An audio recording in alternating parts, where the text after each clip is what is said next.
They're doing floods in New South Wales this week, including here at Maitland. So I've been a bit distracted and therefore I have no idea what's been happening at Maitland Local Court this week.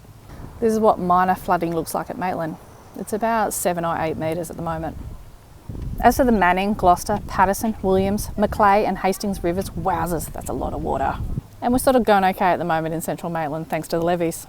It's been much higher in the past. So as the river rose here in Maitland this week, it looks like the court cases just continued on. By the way, the courthouse is just on the other side of the levee.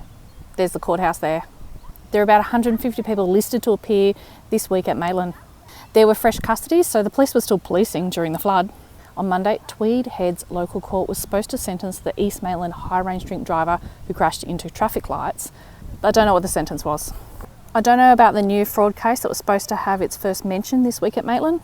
The Greenhill's barber who pled guilty to supplying cocaine, meth and MDMA, plus dealing with the proceeds of crime and participating in a criminal group, was supposed to be sentenced at Newcastle this week. So I'm not sure how that unfolded. I'll also mention on Monday when the rain started, there was a police media release about a case from last week. The defendant is charged with cause grievous bodily harm to a person with intent, DV, and wound intent to cause grievous bodily harm. From the charge you can see it's DV and allegedly involves injuries to the complainant.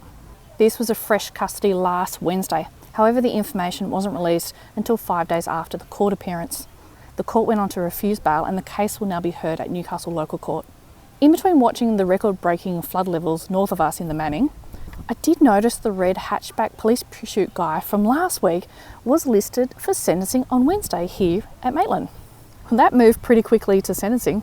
I'm not sure what the consequences of doing the police pursuit in the red hatchback were, or if the red hatchback got new tyres and passed rego. The reality is flood or no flood, the New South Wales Local Court continues to deal with cases.